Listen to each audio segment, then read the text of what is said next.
All right, so this week we are into tape two from 1959. This time looking at more of the techniques. Again, empty hand techniques. Tape three, stick around for that one, is going to be weapons. So we'll look at that as well in more detail.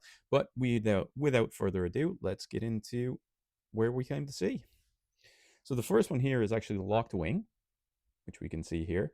The interesting point on this whole locked wing here is one, if I just come back a little bit here for a second, the way this technique begins, and this is where it gets interesting for me. Again, these techniques, of course, everyone usually knows: grab the wrist, twist it in, put yourself in the hammerlock, or put the person in the hammerlock.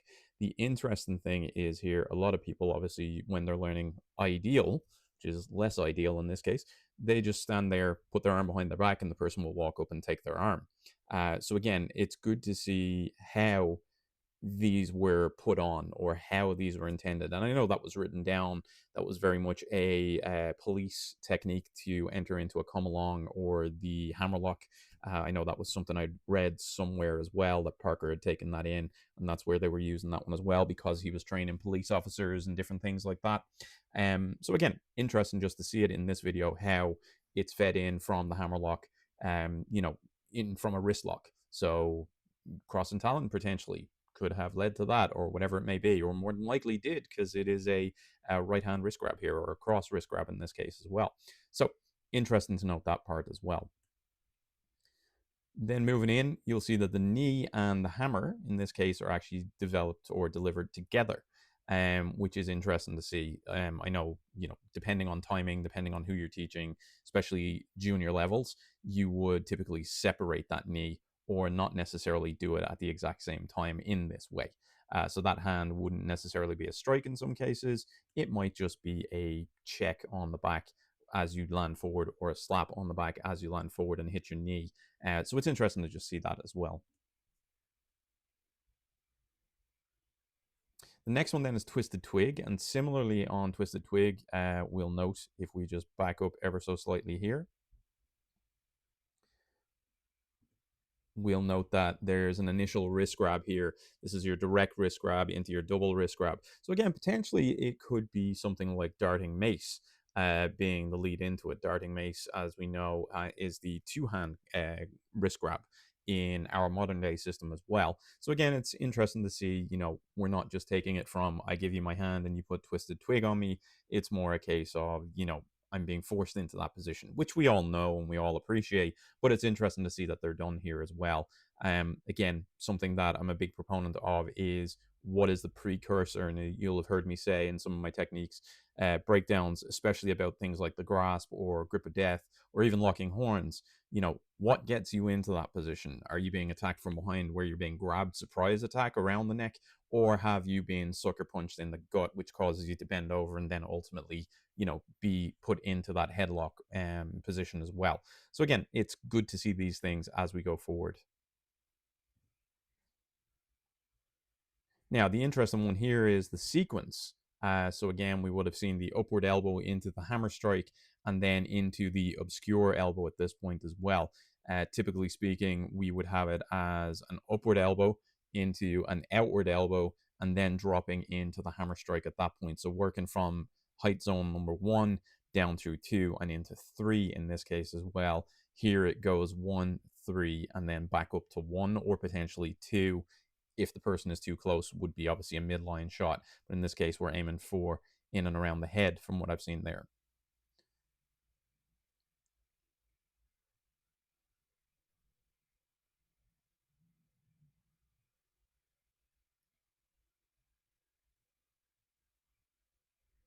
Next one then is repeated devastation. Except repeated devastation in this case, as opposed to having the two elbows, only has the one at this point. But we do have very clear description or demonstration of the escape in this case. So again, if we just back up on this ever so slightly,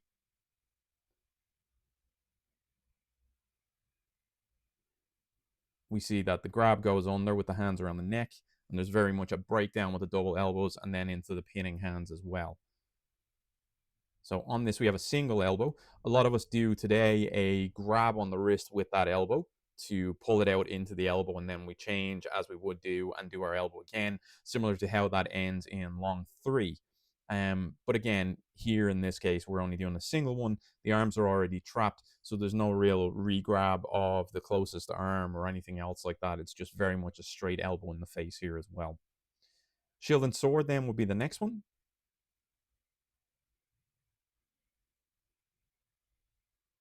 And the interesting thing here about Shield and Sword more so is it is very much the same as what we do today.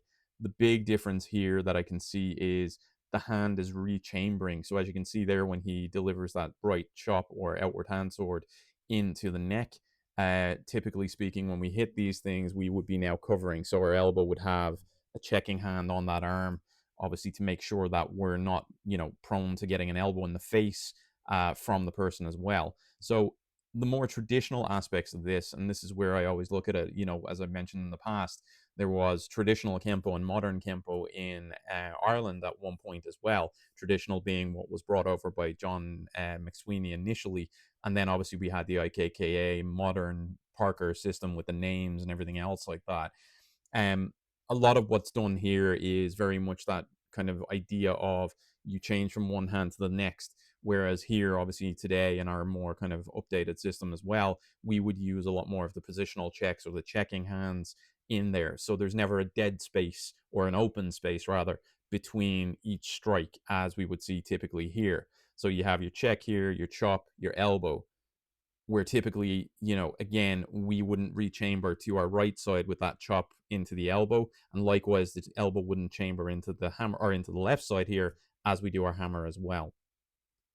So again, interesting things here is just little variations where you can see things having evolved.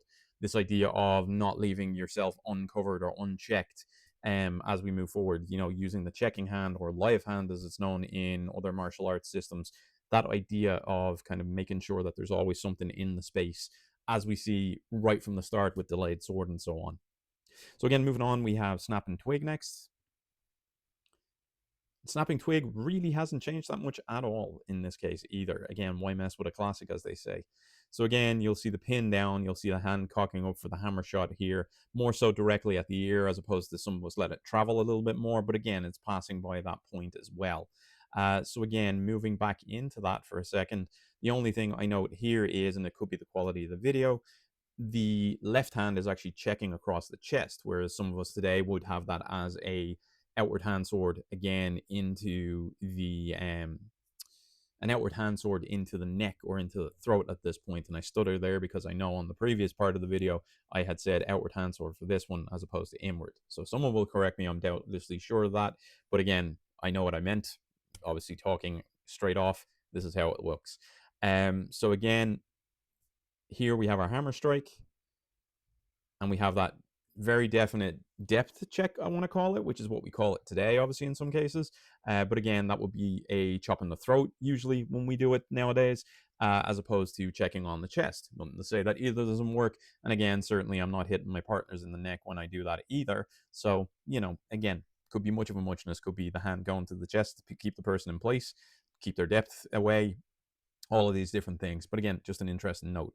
Here then on this one, this is a technique without a particular name, but it seems to have, to me, elements of aggressive twins in it. And aggressive twins would be one of the three techniques that I've mentioned in the past.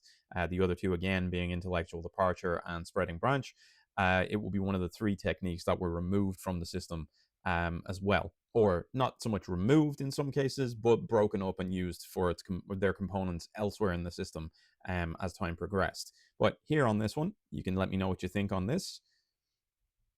Now, while aggressive twins was typically, to my understanding, done against a double grab, so usually in place of alternating maces, for example, as far as I remember, I could be wrong on that, or instead of mace of aggression, potentially. Again, we had a crash down on the arms with an inward block, and then we had the kicks on the lower line. So here, obviously, it's done against a left outward extended, with the kicks following up. But I do like the idea that some of this kind of maybe evolved into one of those techniques as time went on. So as you can see, you have your straight kick, and then you have your two lower kicks as well in this case. The next one then from here could be potentially again, and these are the techniques that I really enjoy, is when you see these techniques and you go, they're definitely something recognizable. There are elements of things that we know and that we do, but they're not exactly techniques that we would do today in the format that they're in as well. So here we have hooking wing slash maybe thrusting wedge, but again, that's just my summation of it, and you'll see, as we go through, you will see, elements, as I said, of those techniques. So where I'm seeing some elements of things, you might even have Heavenly Ascent in here now that I look at it, particularly with this back knuckle into claw here. You would have elements of Heavenly Ascent, which comes up through the arms, as we know, back knuckle, claw, and then potentially half fist at that stage. Again, here we have an upward elbow and we have a claw. So there's that upward elbow claw. That could be thrusting wedge in this case. Maybe not even hooking wings now that I look at it at this stage, but that was my initial thoughts when I had a quick look at it. So again, it could be elements of a few different things. But the noticeable thing here is in those cases, be it hooking wings, which is a low line potential push or grab. You have Heavenly Ascent, which is a two-hand grab on the high line. So there's that breaking the arm off. And then you have thrusting wedge again, which is again that defiance kind of technique against a double grab coming at your throat or coming directly for you. In this case, it's not done that way. As we said, it's not done against those per se. So you have your outward block and you have a number of different things. So I'm going to just jump back ever so slightly again as usual on this because I think it warrants at least looking at the initial steps. So here we have similar, not unlike the kind of opening hands that we would have for shield and sword. We have that stepping back as opposed to stepping up and forward. And then we have an inward to a kick here as well. So it's like a double technique. You have, as I said, those elements potentially more Heavenly Ascent into the upward elbow. And I'm going to call that is actually an eye strike. I can just about make out the shape of the hand here. So that was one of those eye pokes, whereas in thrusting wedge, we now have it as a claw shot. But again, it's got that similar element to it as we have in the techniques today as well. Next one from here, again, you'll see question marks after some of these titles. These are elements that I think are extremely, what would you say, similar to a lot of things that we do, but again, not necessarily exactly what we do. I've called this one tripping arrow, or at least related it to tripping arrow on this side as well. So if we look at tripping arrow, it's against a bear hug, arms pin, or arms free rather, from the front. We step out, we hit that palm shot, we do our takedown, and then we do our kick. So likewise from here then, we step in, we have our break under the arm, which is different. And we have a shot in the throat to do the takedown then from that point. Once we have the takedown done, we have that kick or stomp that we now do today while still maintaining the arm. So again, it could also be a progenitor to securing the storm, which is, as I like to tell people, calming the storm done on the wrong leg. Instead of stepping in with the right, we step in with the left. We wrap up and then we do tripping arrow from there as well. It's the same kind of check takedown. So here again, we're going under the arm into the throat, doing a takedown, and then doing a stomp. So again, just elements of techniques. I am not necessarily saying that's exactly what it was here, but I do see the commonality of movement and also ideas where you could apply it from a different scenario. So be it a what if to tripping arrow, what if he threw a high shot and you had no choice but had to step in, or whatever it might be. So again, this is the type of thing I see in these ones. The next ones here are very clearly charging ram and broken ram, as we'll see. And I know in the Tracy system, we had these as tackle variations, A and B, or whatever way the naming convention goes on those ones. So again, here you have charging ram, our step off, and our kick in the face. The only difference there being, instead of being a kick to the stomach and then a kick to the face as we have in today's system, it is literally, like I said in previous videos, that idea of fewer moves. If you're doing more than 3 moves, as Chow was credited as saying, you're losing. Likewise here, it's very short, very sharp, and very direct. So again, you have your step off, your chop in the neck, and then you have your kick to the face or kick to the body, depending on which way it's going. And that's how that technique ends, as opposed to where we usually have it as a double kick, as I said, or a chicken kick in some cases, as I've seen that done over the years as well. So broken ram then, what if his arm is around you and you manage to grab it? Again, broken ram is that progression of range. Charging ram being that he doesn't necessarily wrap the arms around you as part of the tackle. You manage to stop it. Broken ram in this case is he gets a little closer. The arm goes around you. You hit him in the neck or the face as you would have done previously. But this time you wrap the arm and apply that break on the elbow, as we see there. So again, just interesting to see that. Obviously today we have a lot more than that in our technique. You have at least, I think, 3 more moves after that in our modern technique, but it's good to see those two are taught back then as variations to a similar theme at this point here as well. Technique number 11 rather. So this one is interesting because we have a technique, and I've kind of equated this to bowing to Buddha, but not necessarily bowing to Buddha as we have it today. Again, what it potentially does is, much like we saw with locked wing at the very start or a twisted twig, it potentially sets up why we might be on the ground for bowing to Buddha. As we know, bowing to Buddha is a brown belt technique today, and it is one of those, or sorry, brown belt technique in the 24 technique syllabus. Basically, you are on your knees when you start that technique. It is in the end of long form 4 or form 4 as well. When you drop down, you've got this kind of check and hit, cup, strike on the groin, and so on. But we start from our knees primarily, so we're already there. It's nice to see that this is potentially why, not that you're just down tying your shoe and suddenly someone decides to tee off and kick you in the face. Maybe you've slipped, maybe you've put yourself in that position, who knows? So bowing to Buddha in this case would be one of the relevant techniques that I would see here. But as we'll see, it comes off that initial punch and there's a drop to the knee to put you in that position. It's also one knee in this case, with the left knee being the up knee in this one. Then the shot would come in, as you see, from the kick. So bowing to Buddha is typically done against that kick, as I said.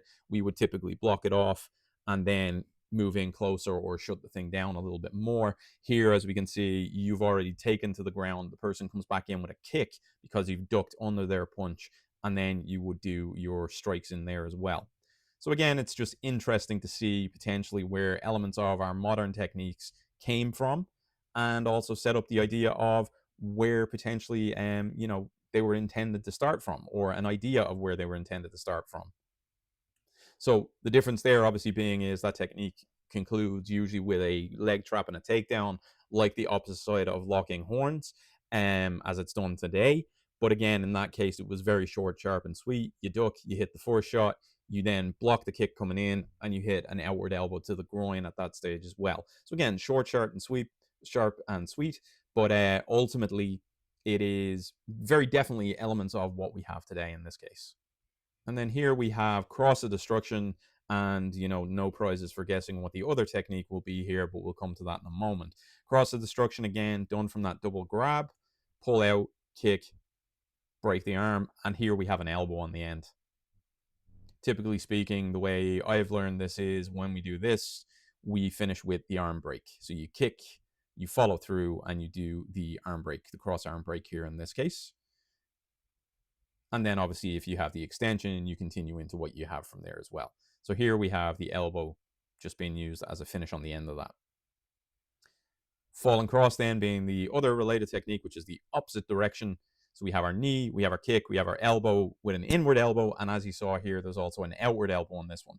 Typically speaking, we in the base technique today have the inward elbow as the finish, and then we continue forward more with the extension then as we do that one. So again, it ends with here, as we see, inward elbow, outward elbow. Flashing wings here.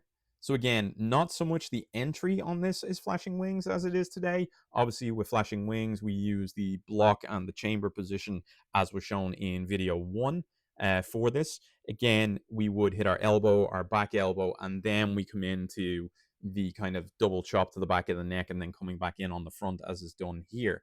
The start of this technique, as you can see, is almost like a wind up into that. So it's like a kind of circular move to move the arm along that path and then come back in as the strikes on the back of the neck.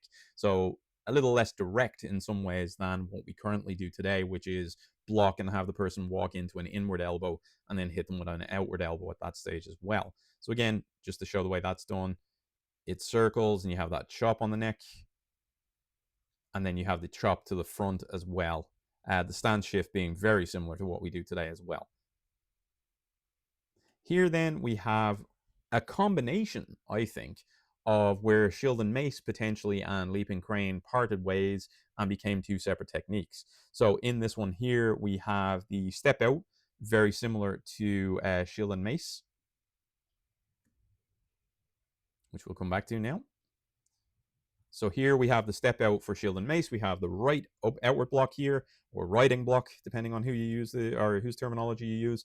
And then you have the punch, as you can see, into the ribs at that point as well. So that's very definitely shielding Mace, how we would do it today, or at least, the way it's written for us today.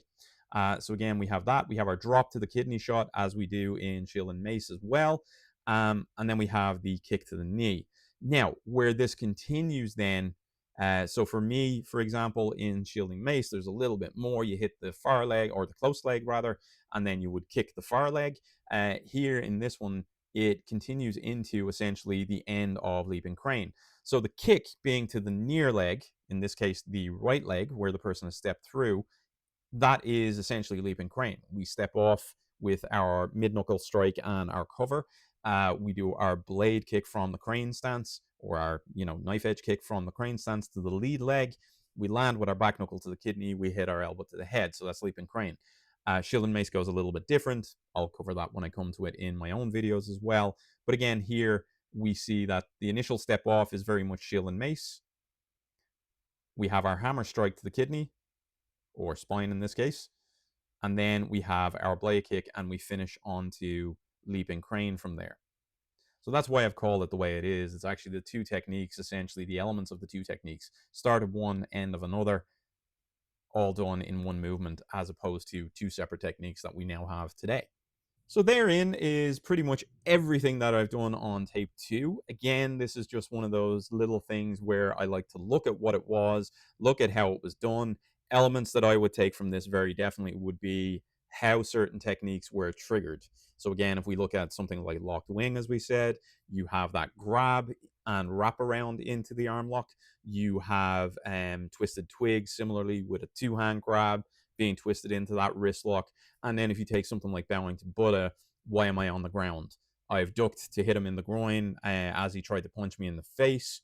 Logic and reasoning behind that could be concluded as that was your only option. You didn't have anywhere else to go, whatever it might be. Surprise attack, whatever it may be.